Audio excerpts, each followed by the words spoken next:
clasificamos en neoplasias benignas y malignas.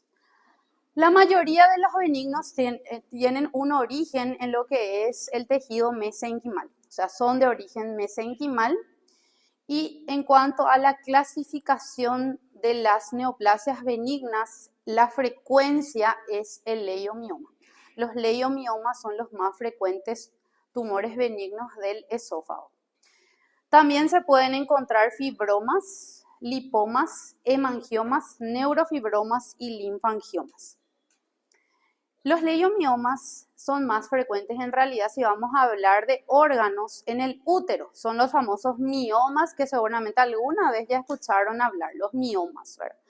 Solamente que esto puede existir en cualquier otro órgano, siendo también un órgano frecuente el esófago, y de hecho que estamos diciendo que es el benigno más frecuente a nivel del esófago. Macroscópicamente, tanto aquí como en otras localizaciones, tiene las mismas características. Son neoplasias bien delimitadas, como ven ahí, tienen como una cápsula que le envuelve. Esto al tocar, al palpar, es firme, elástico, es decir, es duro, y tiene una especie de remolinos que ya se identifican a la macroscopía. Esto vamos a ver mejor en el capítulo de femenino, ¿verdad? Cuando vamos a sacar las piezas quirúrgicas y van a poder identificar cómo es un leiomioma. Igualmente, si encontramos en el laboratorio, ya le vamos a estar mostrando. Microscópicamente, como es un tumor de músculo liso, vamos a ver una proliferación muscular lisa que está constituida por células fusiformes sin atipias homogéneas, donde el color es homogéneo, la morfología de las células es homogénea. ¿Puede haber mitosis? Sí, pero van a ser mitosis escasas. Ahora, existen otras patologías que también podemos encontrar y son catalogadas como benignas. Una de ellas es el papiloma escamoso, que son lesiones sésiles. Sésil significa que no tiene un tallo, no tiene un pedículo o raíz. Se ve como una sobreelevación. Ahora, pediculado significa que tiene raíz o tallo. Entonces, el papiloma escamoso aquí, tiene una morfología muy parecida a lo que ustedes vieron en el laboratorio del pólipo benigno. ¿Se acuerdan del pólipo cutáneo benigno? O también que han descrito, que han visto en el laboratorio en la primera etapa, ¿verdad? Donde él va a estar revestido aquí por un epitelio escamoso, que es el epitelio del esófago. Va a tener un tallo fibroso y vascular benigno. Ahora, el pólipo inflamatorio también puede existir en el esófago y lo hace en el contexto de algún tipo de esofagitis de larga data que termina formando pólipos. Entonces, esta cirugía es denominada esofagectomía, donde se retira el esófago y, como ven aquí, tiene varias lesiones. Algunas son nodulares, otras son ulceradas. Obviamente, antes de hacer una cirugía como una esofagectomía, se hace una endoscopía y se tiene que confirmar el diagnóstico de que eso se trate de algo maligno para poder retirar el esófago. ¿Cuántas biopsias son recomendadas en esófago o en otra ubicación? Mínimo son 6 tomas, 6 biopsias, 6 a 8. Si ustedes alguna vez se hicieron alguna endoscopía por gastritis, por ejemplo, miren su informe de anatomía patológica. Si dice 3 o 4 fragmentos, eso está mal. Significa que el endoscopista no sacó la cantidad que tenía que sacar, porque mínimo es 6. Solo que a veces ellos no se quieren complicar. Entonces, porque eso puede sangrar y se puede complicar al paciente, entonces sacan 1 o 2 fragmentos. Pero para nosotros a veces eso es insatisfactorio. 2 o 3 fragmentos no podemos evaluar lo que sería el contexto real del paciente, ¿verdad?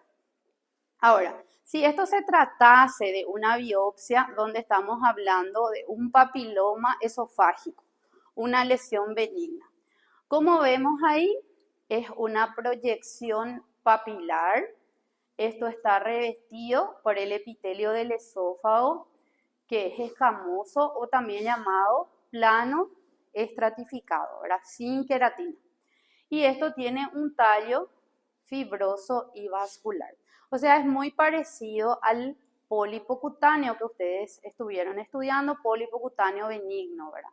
O papiloma cutáneo benigno que estuvieron viendo en el laboratorio en la primera etapa. Ahora, los benignos como tal, como aquí dice, son muy raros. Son hallazgos de autopsias en un 0,5% de casos.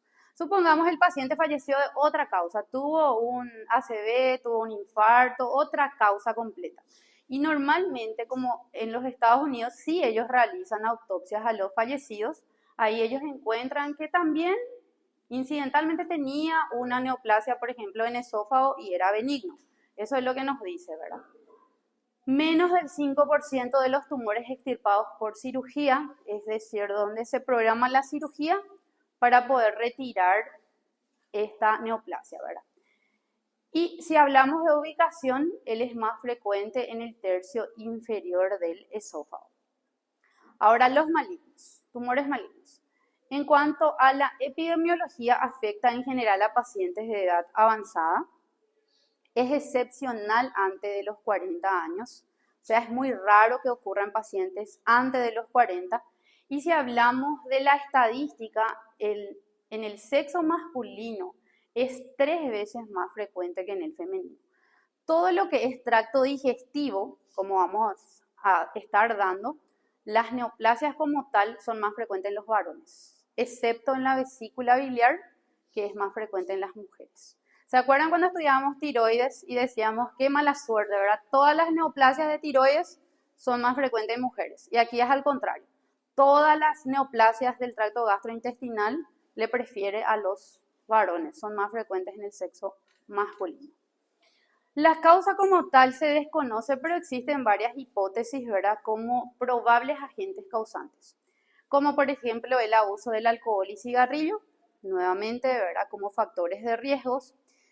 Existencia de patologías esofágicas previas, como por ejemplo la acalasia, donde hay una dilatación y pérdida de la funcionalidad del esófago, o el esófago de Barrett con displasia. El esófago de Barrett habíamos tocado en los primeros capítulos de adaptación celular, donde, o sea, un poquito antes de, donde hablábamos de los tipos de cambios adaptativos, ¿verdad?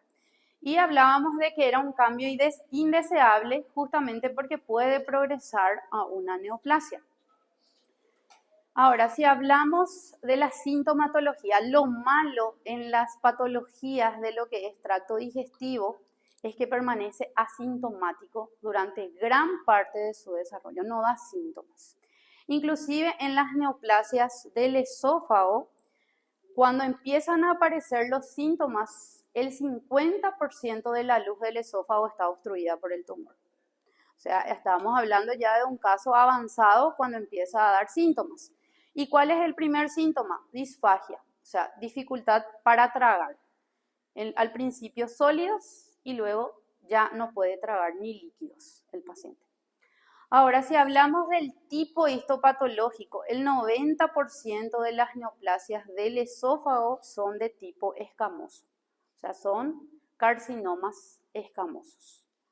Y esto es una excepción también, porque cuando hablamos de tracto digestivo, la gran mayoría de los órganos que vamos a estudiar, porque vamos a entrar en estómago, intestino delgado, intestino grueso, hígado, páncreas, vesícula, es adenocarcinoma. Pero en esófago es escamoso. Y eso es fácil de recordar por el epitelio del esófago, que es escamoso. Entonces, ¿cuál es la neoplasia más frecuente? Carcinoma escamoso. Entonces, como dijimos, ¿cuáles son los síntomas? Los síntomas aparecen ya en un estadio avanzado, donde el primer síntoma es la disfagia. Y hablamos de una disfagia progresiva. Es decir, cuando aparece el 50% del lumen está ocupado por el tumor. O sea, primero tiene dificultad para tragar sólidos, luego tiene dificultad para tragar líquidos. Pérdida de peso, compromiso del estado general, puede llegar a tener cambios en la voz bitonal tener como dos tonos de voces, si es que llega a comprometer las cuerdas vocales. Al examen físico, pérdida de peso y adenopatía supraclavicular es lo que puede encontrar el médico en un examen físico. Como dijimos, el esófago de Barrett es una condición, digamos, que está presente como antecedente patológico en, sobre todo, algunos pacientes asociados con adenocarcinoma, que es el segundo tipo más frecuente en esófago. El esófago de Barrett tenemos en el laboratorio, pero no es así de lindo. Ya les comento que no es para nada así de linda como esta lámina, donde aquí vemos el epitelio plano estratificado siendo sustituido por un epitelio cilíndrico simple con microvellosidades y células caliciformes, o sea, una metaplasia de tipo intestinal. En caso de que la lámina no sea linda, como en este caso, y tengamos la lámina de nuestro laboratorio, sería muy interesante pedir esta tinción que es Alcian Blue, que nos permite teñir las células caliciformes de un tono azul. En cuanto a la clasificación histológica, estos son los más frecuentes. Le comento que en la OMS tiene otra clasificación y es una clasificación mucho más larga, ¿verdad? Ahora, si hablamos de los más frecuentes, el escamoso representa el 90%, como dijimos, y eso es fácil de recordar recordando qué tipo de epitelio tiene el esófago. Al escamoso también se le llama epidermoide, espinocelular o pavimentoso, son sinónimos. El adenocarcinoma le sigue en frecuencia y es el que está asociado con el esófago de Barrett. Tenemos otros como el carcinosarcoma, donde el componente tiene dos componentes, el epitelial, que es maligno, y el mesenquimal, que también es maligno. O sea, un tumor mixto. Tumores del estroma gastrointestinal o GIST, que en esófago no son tan frecuentes, pero sí en estómago. Hoy vamos a empezar y vamos a terminar tumores de estómago también, ¿verdad? Entonces vamos a dar hasta una parte y luego hacemos el receso. Tumores endocrinos no son muy frecuentes en esófago y melanomas son muy raros, pero puede existir como un tumor primario.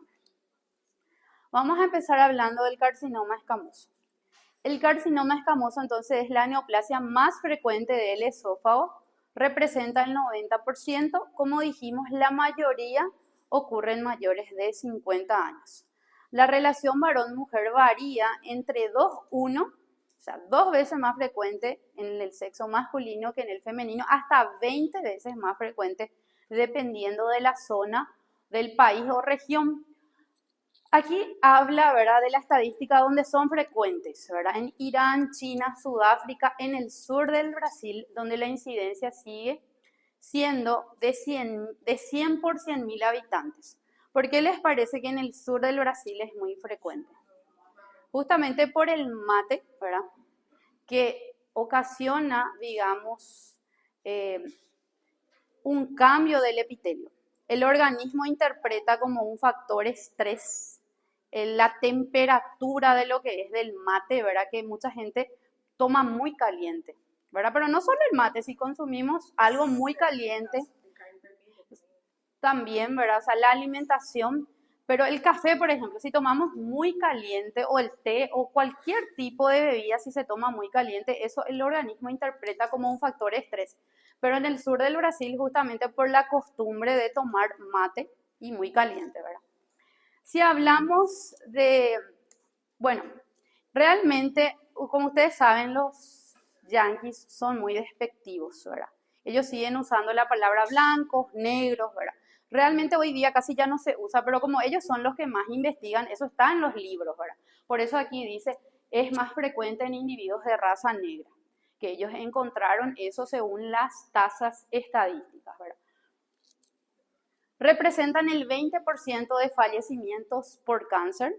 Esto inicia como lesiones in situ que van prácticamente avanzando a una neoplasia infiltrante.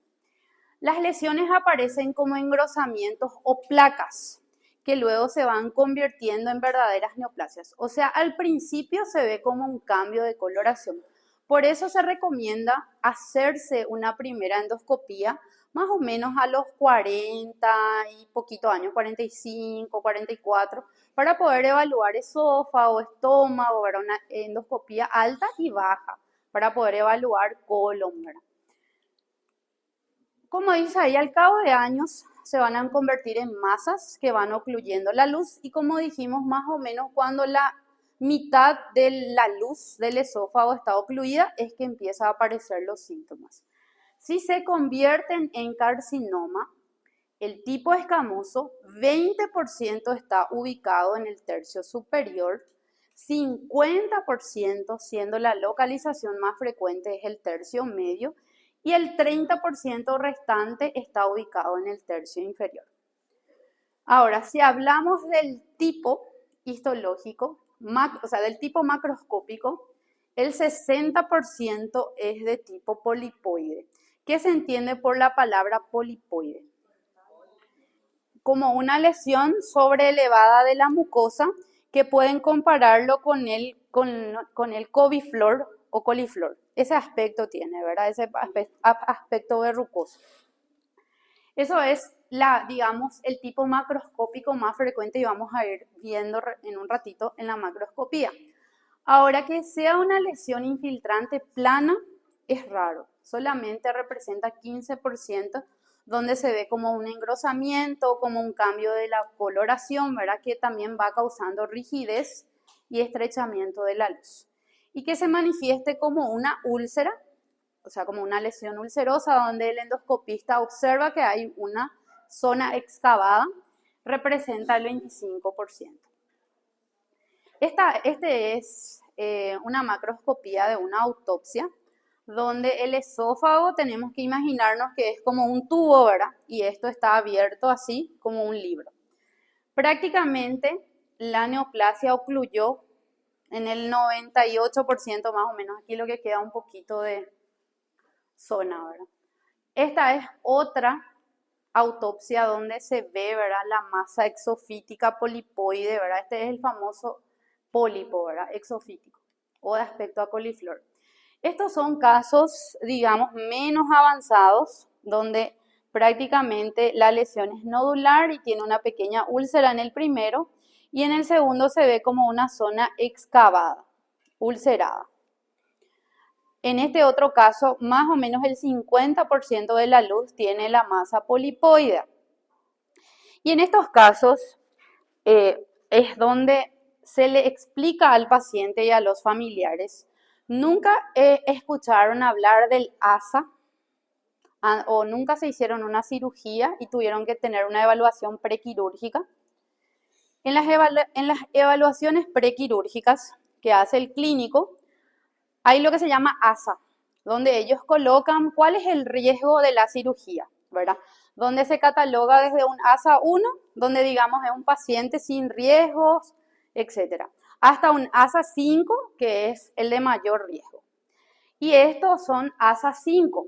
Esto van a ver el año que viene seguro en cirugía, porque todo lo que es gastro les cuento que ya tienen que enamorarse ahora, porque van a volver a dar en cirugía, en patoquirúrgica, y por siempre hasta terminar la carrera, ¿verdad? Y si quieren hacer cirugía, aún más, ¿verdad?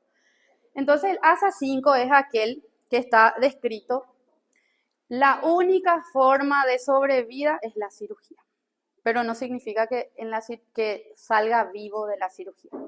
O sea, se le explica al paciente y a los familiares que la única alternativa para la sobrevida es la cirugía, pero no significa que él va a sobrevivir ni en la misma cirugía ni por complicaciones posteriores. Y se le hace firmar un documento al paciente o a los familiares. Ese es el ASA 5. O sea, el pronóstico es malísimo de neoplasias del esófago. Y aún así existe un riesgo que recidive. Es decir, se le tiene que explicar de que aún haciéndose la cirugía puede volver la neoplasia posteriormente. Entonces, eso es el pronóstico de esta neoplasia, ¿verdad? Entonces, aquí vemos que es exofítico. Aquí se ve como una lesión nodular con una úlcera. Aquí también se ve una lesión ulcerada grande. Prácticamente casi toda la luz del esófago está obstruida por la neoplasia. Si hablamos de la histología, como en otros lugares, él puede ser bien, moderada o pobremente diferenciado. Solo que según la estadística de los pacientes con neoplasias del esófago, se vio que era más frecuente el bien y el moderadamente diferenciado. No significa que no exista el pobremente diferenciado, existe, pero es menos en la tasa estadística. Después existen otros tipos como el verrugoso de células escamosas, el de células fusiformes, el de células escamosas que tiene un patrón basaloide, ¿verdad? Y aquí, como en otros lugares, también se lo cataloga como bien diferenciado aquel que tiene las perlas de queratina y atipia leve. El moderadamente diferenciado, aquel que tiene una atipia moderada y focos o áreas de queratina. Y el pobremente diferenciado, el no queratinizante y que tiene atipia severa. En la lámina 3 dice de moderada a pobremente diferenciado. Este término grado 2, 3 se usa para biopsia, donde digamos tenemos solo un pequeño pedacito que estamos mirando. Cuando es una pieza quirúrgica, sí o sí tiene que quedar o bien diferenciado, moderada o pobre. Ahora, si recordamos por anatomía, tiene una rica red linfática que hace que las neoplasias tengan una distribución tanto longitudinal como circunferencial. Entonces se disemina rápidamente. Y si ustedes se acuerdan también que teníamos como parte histológico mucosa, submucosa, muscular y serosa. Pero existen porciones del esófago que carecen de serosa, que hace que sea más rápida la distribución de la neoplasia, o sea, que invada órganos cercanos. Si hablamos del escamoso, él inicia en lo que es, digamos, un cambio adaptativo, hace primeramente como una metaplasia y luego hace lo que es displasia. Y en estas dos imágenes, en la primera vemos una displasia de tipo moderada, donde la atipia es moderada y el epitelio no está comprometido en su totalidad. Y en el otro vemos una displasia severa, donde el epitelio está comprometido desde la base hasta la superficie. Displasia severa era sinónima de carcinoma in situ. Ahora, si nosotros miramos esta imagen, y esto está limitado a la membrana basal, esto es llamado carcinoma in situ o displasia severa. Ahora, si él rompe la lámina basal y penetra en la submucosa, en la muscular, de acuerdo a la extensión, ya sea en nidos, como vemos ahí, o en, digamos, como una célula individual, eso pasa a llamarse infiltrante. Y justamente el TNM, que yo no les doy, que sí van a andar en cirugía después. El TNM dice, por ejemplo, si invade hasta la submucosa es una T. O sea, es un tipo de, si es T1, T2, T3, T4, para el pronóstico posterior, que se llama estadio patológico. Eso nosotros sí o sí hacemos, o sea, colocamos en el informe, solo que yo no les doy para que la materia no sea más larga. Todos los órganos tienen su TNM, todas las neoplasias vuelven a tener su TNM. Entonces, si miramos esta imagen y vemos perlas de queratina y atipia leve, esto va a ser un grado 1. Si vemos esta imagen y hay atipia moderada y focos de queratina, va a ser un grado 2.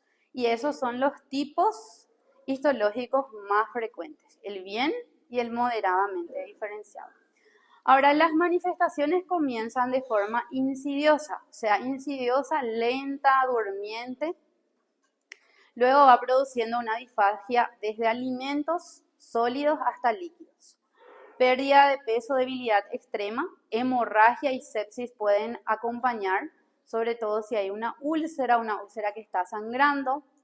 Aspiración de alimentos a través de una fístula tráqueo-esofágica pueden llegar a ser una fístula junto con la tráquea. Ahora, según las metástasis, también podemos acordarnos un poco de anatomía y recordarnos que los tumores que están en el tercio superior hacen metástasis a los ganglios cervicales, los del tercio medio, que son los más frecuentes según la distribución, o sea, ahí es donde es más frecuente.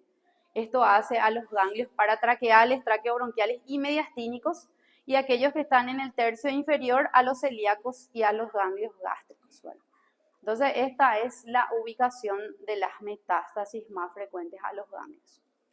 La sobrevida de los pacientes, como dice ahí, si es superficial, que es raro que se descubra cuando es superficial, a no ser que se hizo un estudio de rutina, como dijimos, tiene 45 años y se detectó la sobrevida del 75%. Ahora, los casos que fueron sometidos a cirugía curativa del 25%.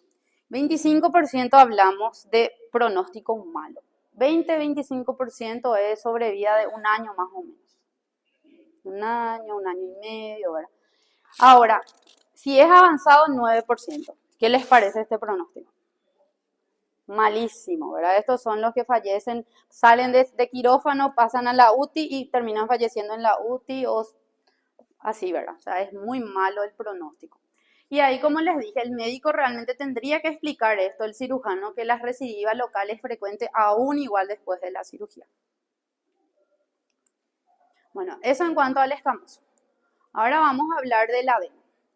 El adenocarcinoma es un tumor epitelial maligno de diferenciación glandular. O sea, vamos a ver glándulas. En la mayoría se origina del esófago de Barrett, que habíamos dicho que es un cambio adaptativo de tipo metaplasia intestinal. La obesidad y el tabaco son considerados factores de riesgo. Sin embargo, no se encontró una asociación con la ingesta de alcohol para el adenocarcinoma. Sí se encontró como factor de riesgo la presencia de Helicobacter pylori como un factor contribuyente. Por ejemplo, aquellos pacientes con gastritis que tenían Helicobacter pylori y que estos Helicobacter vayan migrando hacia el esófago, ¿verdad? Por eso es que esa es otra clase que vamos a dar de gastritis, ¿verdad? Ahí, por ejemplo, en gastritis se recomienda para hacer el diagnóstico hacerse la biopsia, ¿verdad? La endoscopía con toma de biopsia, que sería, digamos, el método de elección, porque hoy día existen muchas técnicas para medir Helicobacter pylori, pero no son las adecuadas. Lo ideal sería que un endoscopista haga, ¿verdad?, una endoscopía, observe todo lo que es el estómago y tome la muestra de biopsia.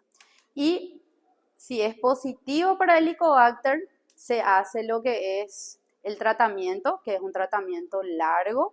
Una vez que se termina el tratamiento, se vuelve a hacer una segunda endoscopía con toma de biopsia para ver la erradicación del Helicobacter. Eso sería el tratamiento ideal, pero muchos no hacen. Tipo, solamente se le hace la endoscopía, positivo, se le da el tratamiento y ahí termina. Muchos médicos hacen de esa forma, pero no es la adecuada. Los adenocarcinomas entonces son originados en el esófago de Barrett, por lo tanto la ubicación del adeno es más frecuente en el tercio distal. Rara vez se origina de una mucosa gástrica heterotópica. ¿Qué significa eso? La mucosa gástrica heterotópica es un tejido tópico que está en el esófago y que ahí puede nacer la neoplasia. Eso es lo que nos dice que eso ocurra, es muy raro, pero está descrito en los libros. Macroscópicamente, él inicia como un cambio de coloración, como una lesión en forma de placa, que esto va circundando la luz del esófago y con el tiempo se va convirtiendo en nódulos que miden 5 centímetros o más, ¿verdad? Pueden exhibir características infiltrativas o ulcerosas profundas. Son adenocarcinomas que podemos ir desde el bien diferenciado hasta el pobremente diferenciado. Y como ya hemos dicho, aquí se tienen que tomar múltiples biopsias para poder dar el diagnóstico. Mínimo 6, entre 6 y 8 muestras es lo ideal para cualquier condición de lo que es endoscopía.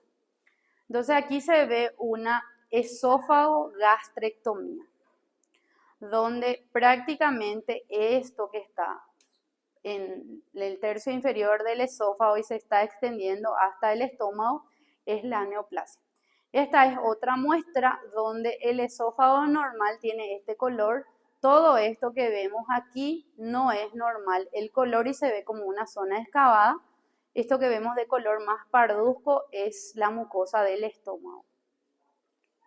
Y aquí también vemos esófago estómago, todo esto que vemos aquí que estoy circundando es la neoplasia. Aquí también se ve una zona excavada como una úlcera. Entonces aquí se utiliza la misma clasificación. Si vemos más del 95% de formación de glándulas, atipia leve es bien diferenciado. Aquí, por ejemplo, ya vemos un adeno moderadamente diferenciado donde la atipia es mayor. Tiene más estroma interpuesto cuando es moderadamente diferenciado. Esto es bien diferenciado donde al mirar la lámina se ven muchas glándulas y la atipia que tiene es una atipia leve.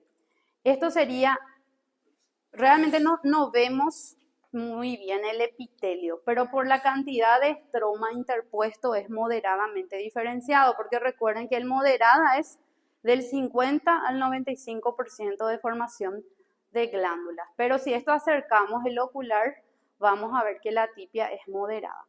Y el anillo de sello directamente se cataloga como grado 3. El anillo de sello era aquel tumor cuyo núcleo es empujado hacia la periferia por la mucina y da un aspecto de anillo de sello. Esto se puede demostrar con la tinción de Paz. Esta lámina tenemos también en el laboratorio. Tenemos adenocarcinoma en anillo de sello, pero de estómago, que van a estar viendo con sus profesoras de práctica. Ahora, si yo les pregunto qué grado les parece que es esta neoplasia, grado 1, grado 2 o grado 3. Grado 3, ¿verdad? Primeramente porque las células son bien atípicas, pero cuando uno empieza a ver un anillo de sello, ve los demás. Aquí hay un anillo de sello, aquí hay otro anillo de sello, aquí hay otro anillo de sello. Entonces, eso vale para la práctica en el laboratorio. Cuando coloquen la lámina, primero miren así generalmente y ven un anillo de sello y van a ver todos los demás. Parece que se muestran los otros una vez que uno encuentra un anillo de sello. Aquí también, si vamos acercando, vamos viendo el patrón en anillo de sello. El núcleo es bien achatado hacia la periferia. Afectan también a mayores de 40 años, también es más frecuente en hombres que en mujeres. Y según lo que dice el Robbins, es más frecuente en blancos que en negros. Ahí dice así. Consultan también por disfagia, disminución de peso, hemorragia, dolor torácico y vómitos. El pronóstico también es malo. La sobrevida a los 5 años es inferior al 20%. O sea, es pronóstico muy malo. Para terminar esta primera clase, terminamos con un caso clínico donde nos dice paciente de 58 años que acude a la consulta por decaimiento del estado general. Refiere dificultad para tragar alimentos sólidos, pero no tiene dificultad para ingerir líquidos.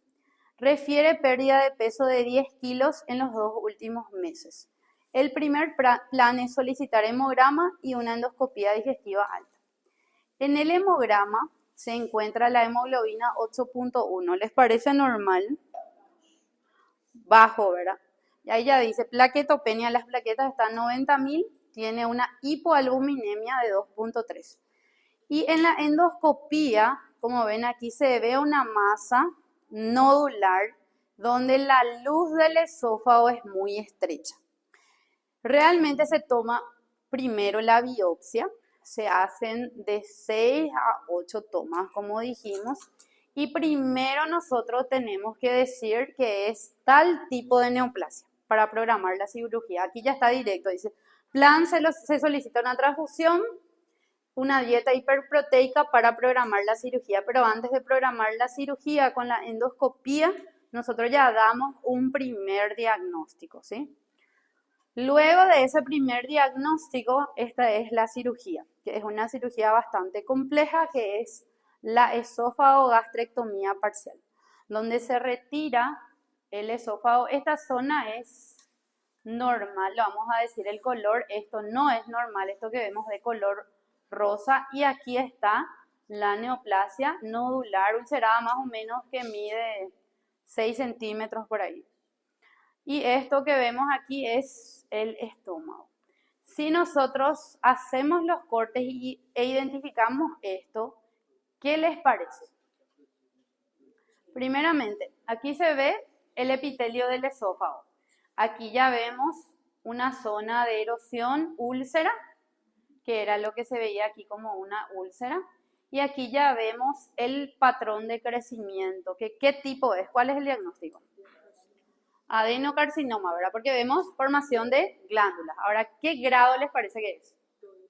Grado 2, ¿verdad? Porque hay estroma, bastante estroma interpuesto. Entonces es un adenocarcinoma moderadamente diferenciado, grado 2. Bueno, hasta ahí es la primera clase.